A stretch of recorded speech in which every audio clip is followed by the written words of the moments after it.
Hello बच्चों, नमस्कार। आज हम हिंदी शिक्षण में माइक्रो टीचिंग यानी सूक्ष्म शिक्षण वाला अपना टॉपिक शुरू होगा, उसके बारे में पढ़ेंगे। वैसे तो सूक्ष्म शिक्षण या माइक्रो टीचिंग के बारे में पिछली बार आपने पढ़ लिया था, लेकिन आपका जो हिंदी शिक्षण में आपका सूक्ष्म शिक्षण यूं का यूं है, जैसे पिछली बार आपको सर ने करवाया था। तो हम थोड़ी सी चर्चा इसके बारे में करेंगे, ठीक है, क्योंकि आप सूक्ष्म शिक्षण के बारे में अच्छे से जानते हैं। तो आज का अपना टॉपिक क्या है?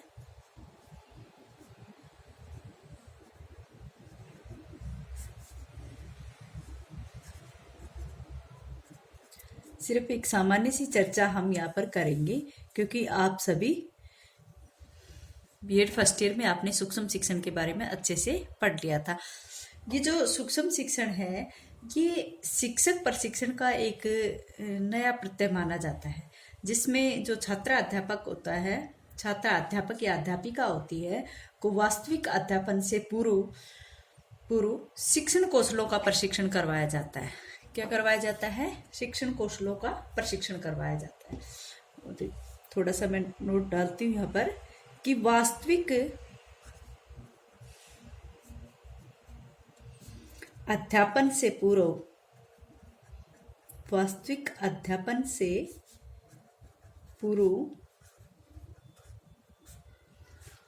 शिक्षण कौशलों का, आप सभी जानते हो शिक्षण कौशल क्या होते हैं।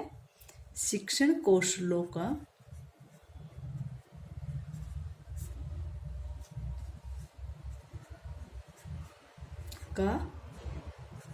प्रशिक्षण दिया जाता है। भाई शिक्षण प्रशिक्षण क्या है? उसमें प्रशिक्षण ही तो दिया जाता है। प्रशिक्षण दिया जाता है जो वास्तविक अध्यापन से पूर्व एक छात्र अध्यापक या छात्र अध्यापिका को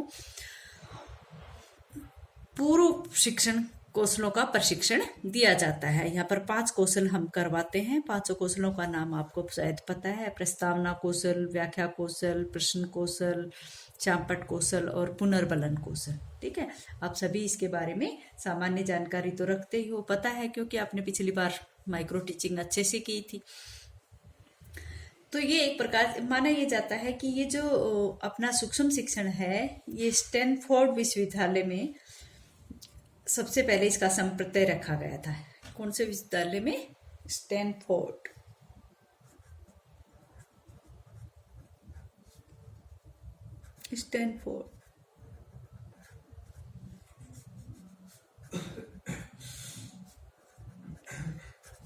स्टैनफोर्ड विश्वविद्यालय में सन 1963 में सबसे पहले माइक्रो टीचिंग का संप्रत्यय विकसित हुआ था। क्यों हुआ था? क्योंकि वहां पर उन्होंने ये सोचा कि जैसे जो एक शिक्षक होता है, अध्यापक के कार्य को द्रुत और प्रभावशाली शिक्षण के लिए उन्होंने माइक्रो टीचिंग को विकसित किया। इस संप्रत्यय के माध्यम से जो शिक्षक को अध्यापक होता है, उसके रचना कौशलों को और उसकी, या फिर ये कहें कि उसका जो कौशल है, उसकी जो दक्षताएं हैं, उनको सीखने का समय मिलता है। ठीक है, तो स्टैनफोर्ड विश्वविद्यालय में सबसे पहले प्रथम बार, ठीक है, माइक्रो टीचिंग जो होती है, इसके द्वारा शिक्षण की जो जटिल प्रक्रिया है उसको सरल प्रक्रिया में बदला जा सकता है। जटिल प्रक्रिया को सरल प्रक्रिया में बनाया जाता है। भाई बच्चा एकदम, जैसे मैक्रो टीचिंग है, मैक्रो टीचिंग में 5 कौशल एक साथ होते हैं। अब तो आप समझने लग गए हो, लेकिन जब बीएड फर्स्ट ईयर में आपको माइक्रो टीचिंग करवाया गया था, तो उसलिए आपको एक कौशल में भी पारंगत होने में समय लगा था। क्यों? आपको एक प्रकार से वो सब कुछ जटिल लग रहा था। लेकिन जब एक एक कौशल को बच्चा यहाँ सीख लेता है, पढ़ाना, उसका प्रशिक्षण सीख लेता है, तो ये जो जटिल प्रक्रिया दिख रही थी वो सरल हो जाती है। ठीक है, जो शिक्षण के जो कौशल होते हैं वो एक एक करके विकसित होते हैं। शिक्षण के जो कौशल हैं, कहने का अर्थ है कि जो शिक्षण की जटिल प्रक्रिया है,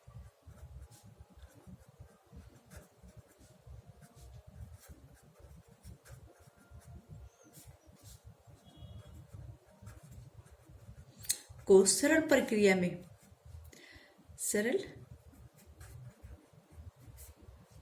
में बांटा जाता है। माइक्रो टीचिंग से। ठीक है, शिक्षण की जटिल प्रक्रिया को सरल प्रक्रिया में बांटा जाता है, या फिर हम कहें कि शिक्षण के जो कौशल है, शिक्षण के जो वांछित कौशल है, शिक्षण कौशल एक एक करके सिखाया जाता है, एक एक करके सिखाया जाता है या विकसित किया जाता है। ठीक है, एक एक करके इसके अंतर्गत विकसित किया जाता है, इसलिए इसको जटिल से सरल की तरफ कहा गया है। और अंत में सब कौशलों को जोड़कर उसका प्रभावी रूप से शिक्षण करवाया जाए। अंत में जो पांचों कौशल होते हैं, पांचों कौशलों को, जैसे कौन कौन से कौशल होते हैं, सबसे पहले होता है प्रस्तावना कौशल, दूसरा होता है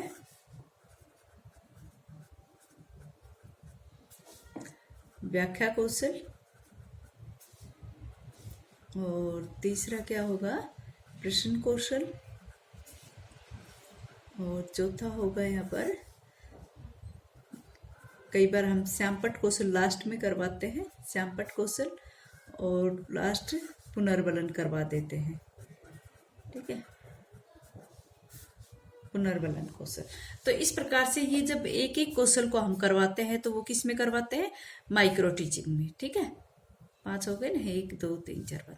और जब इन सभी को एक समाहित रूप में लेते हैं तो वहां पर वो मैक्रो हो जाती है। ठीक है, वहां पर वो दैनिक पाठ्य योजना के रूप में आ जाती है। माइक्रो में छोटा, मैक्रो में बड़ा रूप हो जाता है। ठीक, तो एक एक करके प्रत्येक कौशल को जब हम सीख जाते हैं तो वो प्रभावी रूप से उसको हम प्रेजेंट करेंगे तो मैक्रो में हो जाएगा। ये जो एक एक करके प्रेजेंट करते हैं, इसको मैक्रो, उसको माइक्रो कहते हैं। और आए दिन शैक्षिक जो परिचर्चाएं होती है, इसका उल्लेख इसके अंतर्गत किया जाता है। ठीक है, यहाँ पर जो छात्र अध्यापक या अध्यापिका है वो 5 से 10 विद्यार्थियों की कक्षा में 5 से 10 विद्यार्थियों की कक्षा में 5 से 10 मिनट तक ही अध्यापन करवाता है, अध्यापन कराएगा। 5 से 10 विद्यार्थियों की कक्षा में 5 से 10 मिनट तक ही अध्यापन करवाएगा। तो कहने का अर्थ यह है कि यहाँ पर कक्षा भी छोटी और समय भी कम,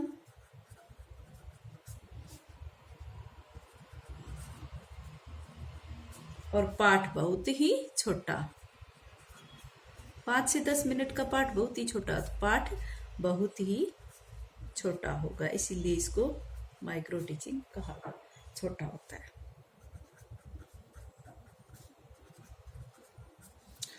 पाठ बहुत ही छोटा होता है। ठीक है, ये जो माइक्रो टीचिंग है, इसके माध्यम से शिक्षक की जो रचना कौशल है वो भी एक प्रकार से कई युक्तियों से, यानी कि कई तरीकों से या दक्षताओं से सिखाया जाता है। और छात्र अध्यापक या अध्यापिका को एक सुरक्षित परिस्थिति का उपलब्ध करवाई जाती है कि वहां पर वो इनमें पारंगत हो जाता है, तो एक सुरक्षित परिस्थिति का आ जाता है, सुरक्षित परिस्थिति की उपलब्ध करवाई जाती है। अब आता है कि ये जो कौशल है, इनके सूक्ष्म शिक्षण की उपयोगिता क्या है। तो सूक्ष्म शिक्षण की उपयोगिता क्या है मानी जाएगी भाई? सबसे क्या कहेंगे कि जो सूक्ष्म शिक्षण है,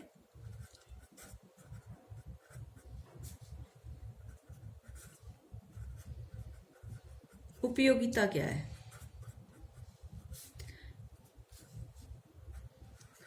बताओ सबसे पहले क्या होगी सूक्ष्म शिक्षण की उपयोगिता भाई, इसका क्या क्या फायदा है?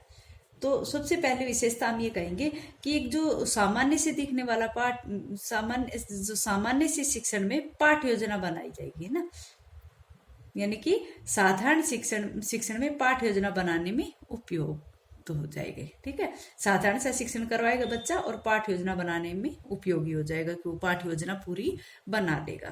कहने का अर्थ क्या है कि साधारण शिक्षण में, साधारण युग का जब एक एक कौशल को बच्चा एक एक करके सीखेगा, तो ये साधारण शिक्षण में पाठ योजना का निर्माण, एक पूरी पाठ योजना बन जाती है। लास्ट में जब वो पांचों कौशलों में पारंगत हो जाता है तो पाठ योजना बनाने में उपयोगी कैसे है भाई? एक एक कौशल को बच्चा सीख रहा है, 5 से 10 मिनट शिक्षण करवा रहा है और प्रत्येक कौशल में वो भी क्या हो रहा है, पारंगत हो रहा है, और इस तरह से अंत में वो एक पाठ योजना का रूप ले लेती है। तो पाठ योजना बनाने में उपयोगी हो जाता है कि बालक धीरे धीरे सीखकर पांचों कौशलों में, 5 कौशल है, 6 कौशल, उनमें पारंगत हो जाता है और पूरी पाठ योजना बना लेता है। ठीक है, नेक्स्ट है विषय वस्तु सरल हो जाती है। कितनी ही टिपिकल विषय वस्तु हो, माइक्रो टीचिंग अगर उस पाठ पर कर लेते हैं, उस पर सिखाया जाता है, तो विषय वस्तु जो है वो बहुत सरल हो जाती है।